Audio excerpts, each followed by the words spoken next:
So two cameras that you're going to be looking at if you're looking at Canon and beginner DSLR cameras.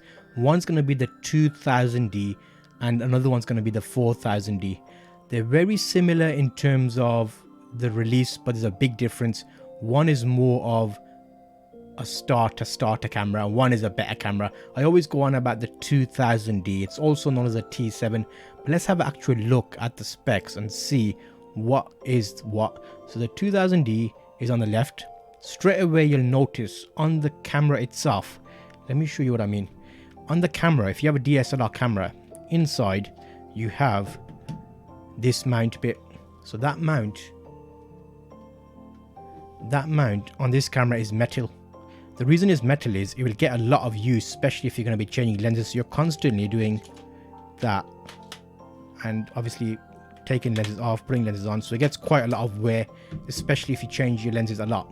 So you'll notice on the cameras there's different types and different budgets for cameras. So the 2000D, they actually made it full on metal, so that is already showing you that it's a higher quality camera because they're using decent quality parts. You'll notice on the 4000D it's actually plastic, so that mount is one thing you want to think about. If you've got a camera and you want longevity, you're thinking of changing multiple lenses, the plastic would be fine technically. However, if it's always been metal and they've saved some money to make a plastic one, that's why you're paying less money for that camera. As well as that, there's a difference in other specs. So let me show you a bit more about the other specs in terms of megapixels, the features, can you record video on it, what else can you do with it. So I'll bring up a side-by-side comparison and show you that right now.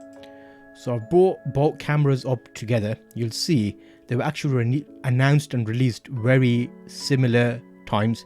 So February 26th 2018, the T7 known as a 2000D, and then in 2018 also in February the 4000D. So you'd think 4000D being the bigger number was a better camera, but that's not right. The 2000D is actually better, and we already looked at a quick look at the mounts being the main thing. Apart from that, what else will be affected? That's what we're going to do the side-by-side comparison for. So looking here, you'll notice the prices vary. You're saving a bit of money on the cameras in terms of when you're buying them. One camera, the 4000D, is actually 18 megapixels. You probably already know, I go on about this, megapixels aren't everything. So 18 is sufficient for photographs. However, there is a difference because the ones we're looking at here, you'll notice the 4000D is 18 megapixels versus the T7, which is 24 megapixels. So in this arena, they're quite similar. However, the 24 megapixels allows you to get a bigger resolution, which you'll see just above, because the max resolution is 6000 by 4000. That's how big the image can become if you need to extend it to a big print. And the 4000D being slightly lower, 18 megapixels, is not a full, well, it's not comparable actually. It's 5184 by 3456. That's like the pixels of the photo. So when we look at a photograph, how big the photo is, think of it like 1080p, 720p, those kind of figures relate to that. So that's giving you an idea. We're going to carry on. We're going to look at the rest of this because the comparison is very important. Looking down, you'll notice they are both APS-C cameras, so they're crop sensor cameras. If you're not familiar with that, basically all it means is the lens you attach on there is either going to be a full frame lens like I use, full frame, and this is a 35mm camera, so it's got a bigger sensor. The APS-C is slightly smaller sensor inside, so then that's basically, they call it beginner cameras, but they're still perfectly fine. APS-C, this Canon camera is an APS-C camera, so they're not lacking. If you're looking at beginner cameras, you'll be perfectly fine with the APS-C camera.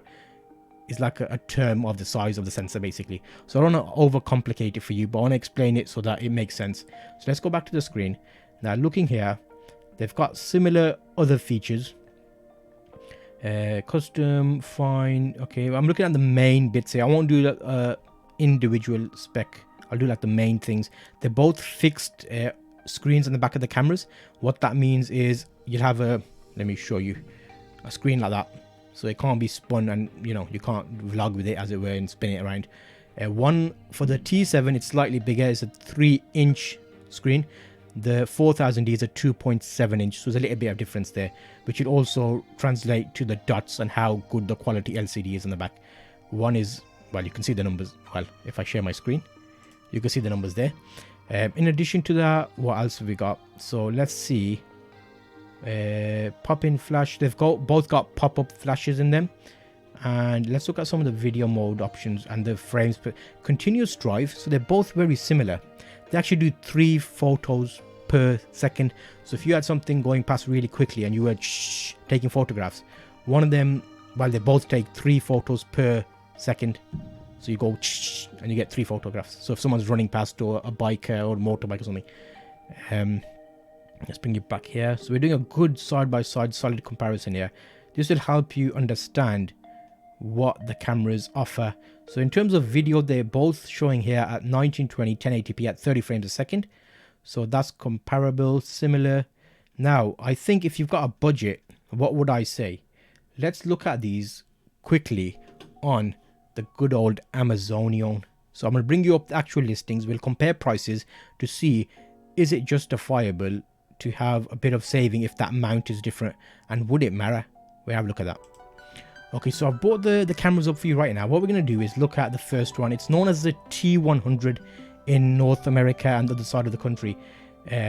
This is the 4000D. So the bundle deal there, you're looking at least $400 if you're in America.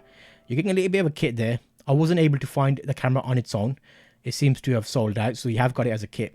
The price difference now, the 2000D is $100 more, $100. I'm not gonna call it bucks. I'm not like a, yeah. So that's the 2000D. So now the question here is it worth you spending an extra $100 on a camera that simply looks like the main differences are the mounts? So one has a metal mount, one has a plastic mount. Apart from that, there's a few other little things. The screen's slightly smaller and bigger, and the megapixels are different. Personally, if you had a strict budget and you were looking for a camera and you wanted it to be a DSLR camera, I would say there's nothing wrong with buying the 2000D and saving $100, because overall it's 18 megapixels, which is still adequate and sufficient. It's a newer camera. Digic 4 is fairly new in the grand scheme of things, so keep an eye on that if you're thinking about DSLR cameras. And I would say check those two cameras out. They're a good comparison, and there's not much that I would say would put me off either of those cameras. They're both DSLR cameras, 18 megapixels. They both offer video, and yeah, so I think that's a good overview of the two options we looked at first. I'm gonna link you to another video here which will go into more comparisons and help you with purchasing your DSLR. I'll see you on that video.